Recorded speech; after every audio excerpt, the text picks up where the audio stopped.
The invisible trigger. There is a moment most people never notice. It happens quietly, almost instantly. Someone says something sharp, a message feels disrespectful, a look feels dismissive, and before logic arrives, emotion has already moved. That single reaction, the tightening of the chest, the rush of heat in the face, the urge to explain or defend, is where power quietly leaves your body. Most people think the problem is what was said. They think the insult, the criticism, or the silence is what hurt them. But the real shift happens internally.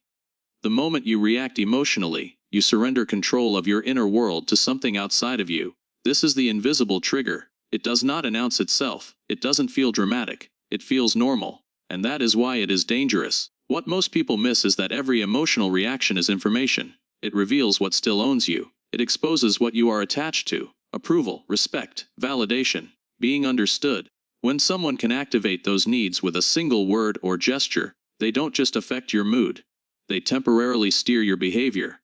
You might raise your voice. You might justify yourself. You might over-explain. You might withdraw. But whatever form it takes, the pattern is the same.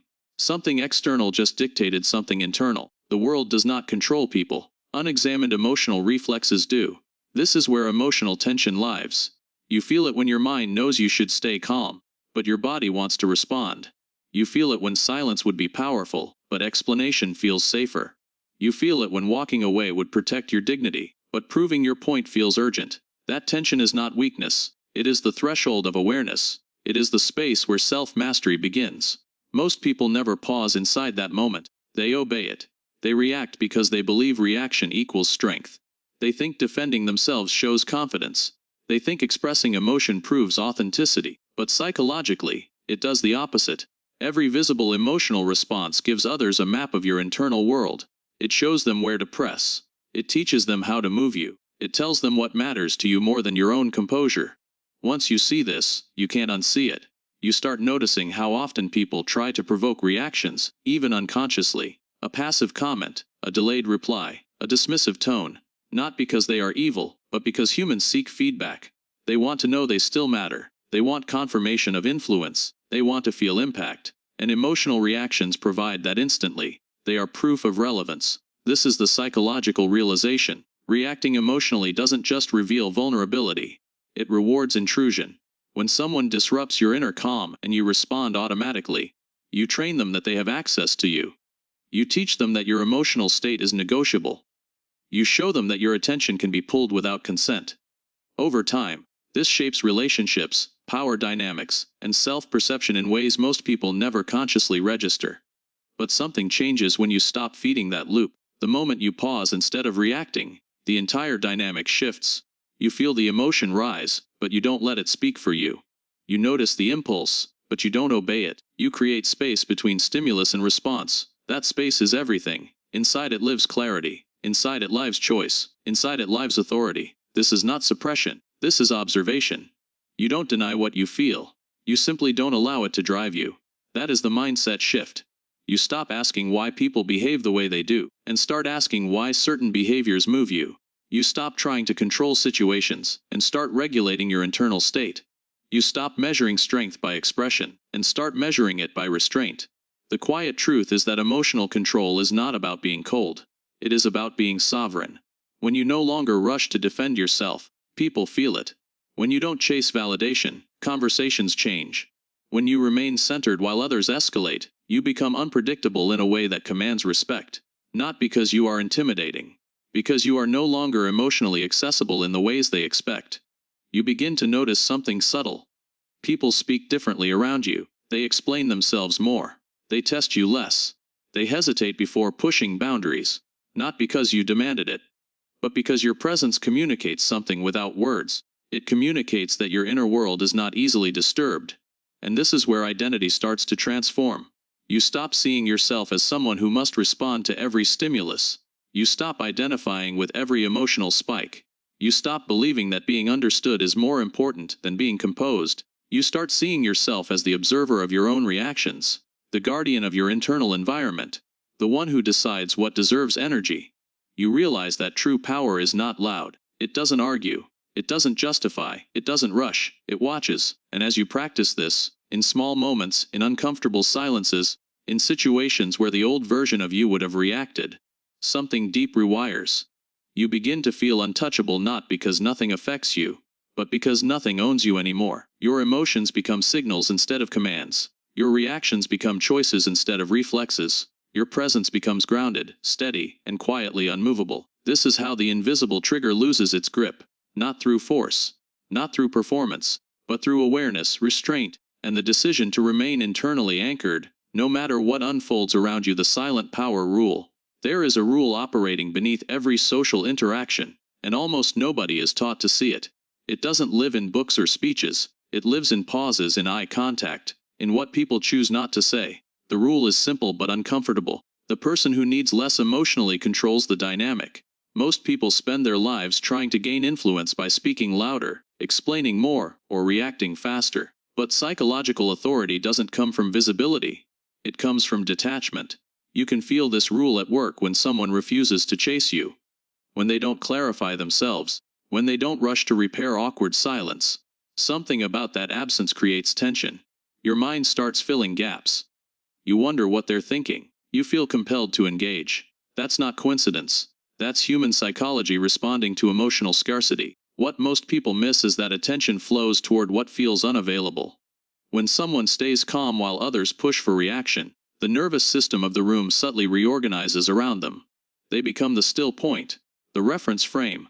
Others unconsciously begin adjusting their behavior in response to that calm. They soften their tone, they justify themselves, they seek approval, not because they were told to, but because emotional uncertainty activates curiosity and self-reflection. This is the unseen social pattern. People are conditioned to expect reactions. They anticipate agreement, resistance, explanation, or emotion.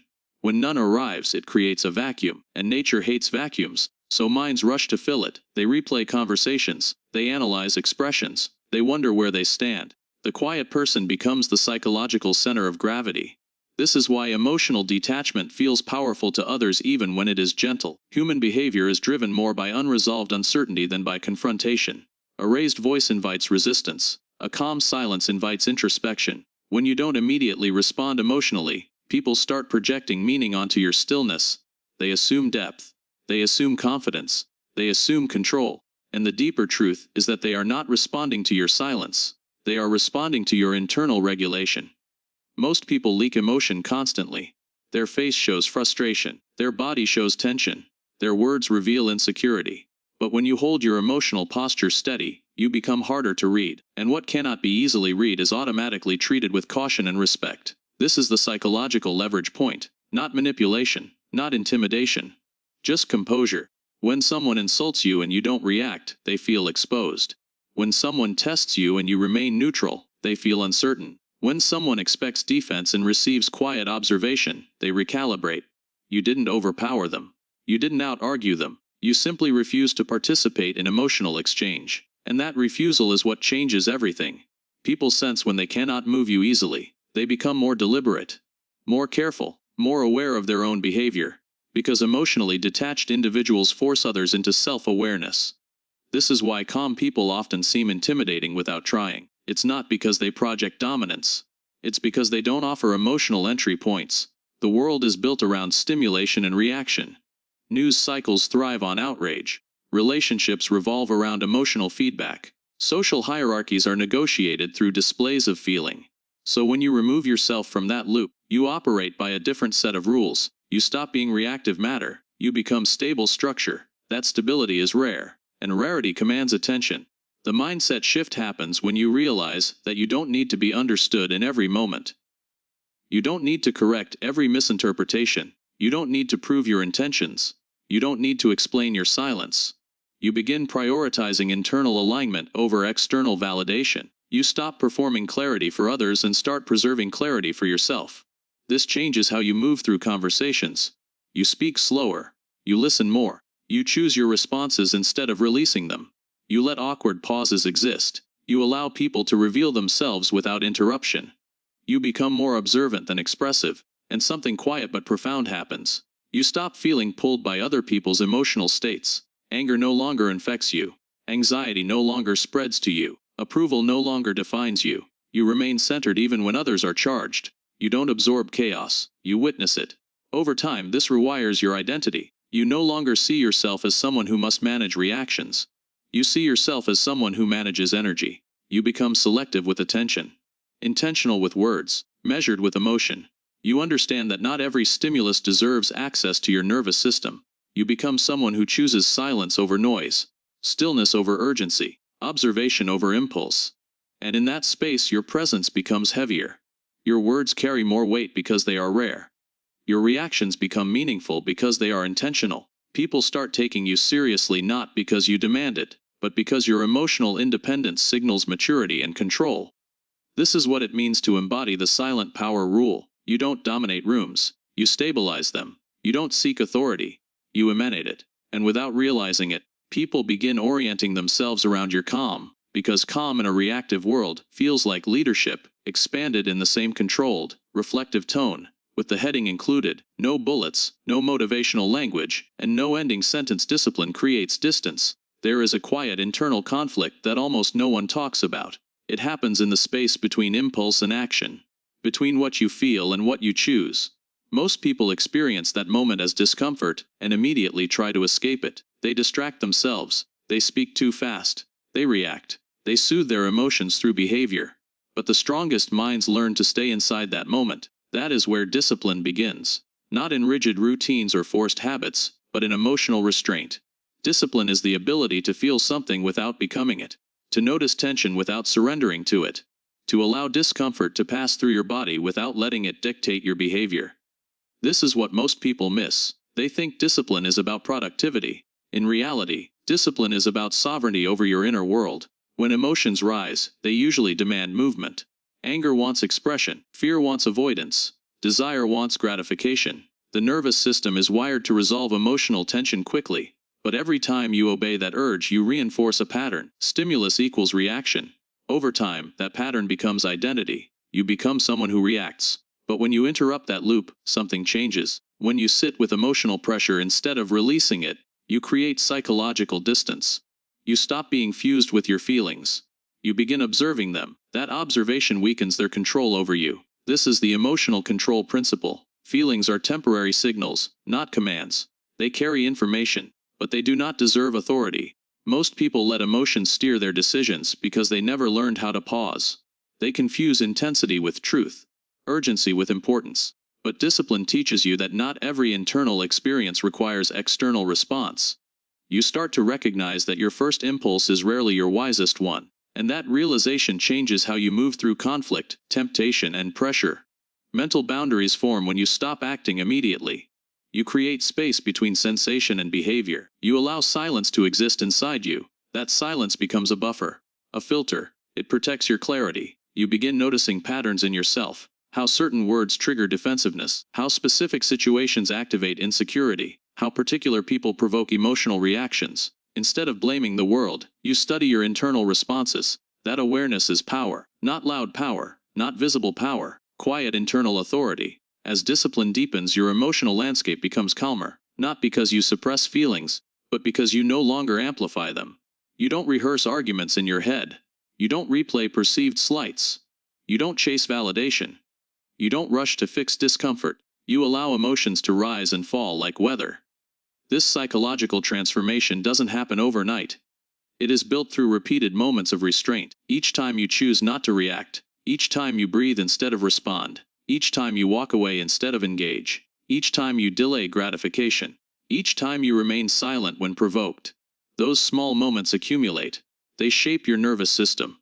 They teach your body that you are safe even when you don't express everything. Over time, this creates a powerful internal shift. You stop seeking relief through reaction. You become comfortable with emotional tension. You develop patience with uncertainty. You stop chasing closure. You start living from composure. And people feel that. They notice your steadiness, your lack of urgency, your refusal to be emotionally pulled into situations. You don't escalate conflict. You don't mirror chaos. You don't compete for attention. You remain grounded. This makes you unpredictable in a world that thrives on predictability. Most people can be controlled through emotion because their reactions follow patterns. But disciplined individuals break that pattern.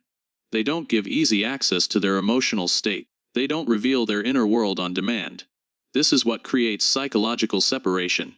You no longer operate on the same emotional frequency as everyone else. While others are reactive, you are reflective. While others chase stimulation, you choose stillness. While others explain themselves, you conserve energy. Your presence becomes quieter, but heavier. Your decisions become slower, but sharper. You stop feeling the need to win arguments. You stop proving yourself. You stop defending every boundary. You become selective about where you invest attention. And gradually, your identity shifts. You no longer see yourself as someone navigating emotions. You see yourself as someone directing them. You become internally anchored, emotionally self-contained, mentally deliberate. You understand that discipline is not restriction, it is liberation from automatic behavior. You are no longer ruled by momentary feelings. You act from intention. You speak from clarity. You move with restraint. You carry yourself with quiet confidence. And in that space something subtle happens. You become harder to manipulate, harder to provoke, harder to destabilize. You don't absorb other people's moods. You don't take things personally. You don't rush into reaction. You exist at a psychological distance from chaos. That distance is not coldness, it is mastery. And mastery begins the moment you choose to pause instead of respond. When stillness becomes authority, there comes a moment when everything feels different. Not dramatic, not obvious, just quietly changed. You notice that situations which once pulled reactions out of you now pass through without friction. Conversations that once demanded explanation no longer feel urgent. Provocation loses its grip. You don't feel the need to correct misunderstandings. You don't rush to defend your position. You don't chase emotional resolution. This is when stillness becomes authority. It begins with a subtle internal shift. You stop measuring yourself through other people's responses. You stop interpreting silence as rejection. You stop seeing disagreement as threat. Instead, you become grounded in your own internal alignment. Your nervous system stabilizes. Your attention becomes deliberate. Your emotional state no longer depends on external validation. This is what the future version of you looks like. Calm, not because life is easy, but because you have learned how to regulate yourself under pressure. When you detach emotionally, something unexpected happens. People feel your composure before they understand it. They sense that you are not available for emotional games. They notice that you don't mirror chaos. Your presence interrupts impulsive behavior. You don't dominate interactions. You slow them down. That slowing effect is power, not aggressive power, stabilizing power. Others begin adjusting to your energy. They become more careful with their words. They explain themselves more. They hesitate before crossing boundaries. You don't ask for respect. Your emotional independence communicates it. This is inner authority. You stop outsourcing control to circumstances. You stop letting other people's moods influence your direction. You stop needing approval to remain steady. Your center stays intact even when environments are unstable. And because you are no longer emotionally reactive, your perception sharpens. You see patterns instead of drama. You recognize motivations instead of taking things personally. You observe behavior without attaching stories to it. This clarity changes how you interpret everything. Conflict becomes information. Pressure becomes training. Silence becomes insight. You also become selective. You don't invest energy everywhere. You don't explain yourself to everyone. You don't engage in unnecessary battles. You allow distance to do the work. You understand that not every situation deserves your emotional involvement. This creates long-term power, not power over others, power over yourself. The ability to remain composed when others collapse emotionally is rare. Most people leak their internal state through body language, tone, and urgency. They reveal fear through defensiveness, insecurity through explanation, attachment through pursuit. But you learn to carry stillness with you. You become emotionally self-contained. People begin projecting strength onto you. They assume depth. They sense boundaries. They feel stability. Not because you announced anything, but because your presence communicates something without words. Your reactions become rare.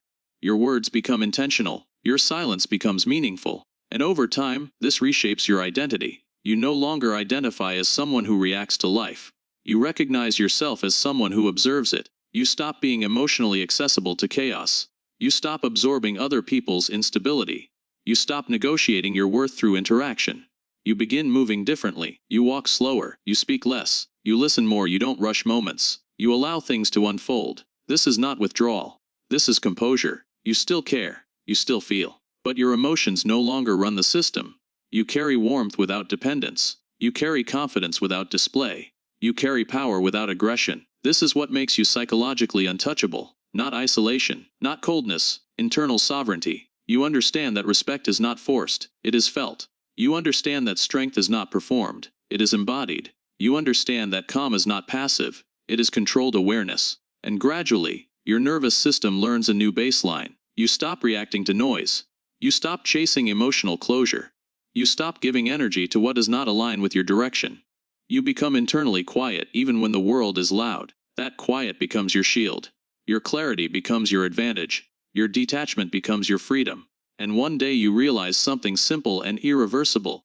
Nothing outside of you holds authority over your emotional state anymore, because the moment you stopped reacting was the moment you became unreachable.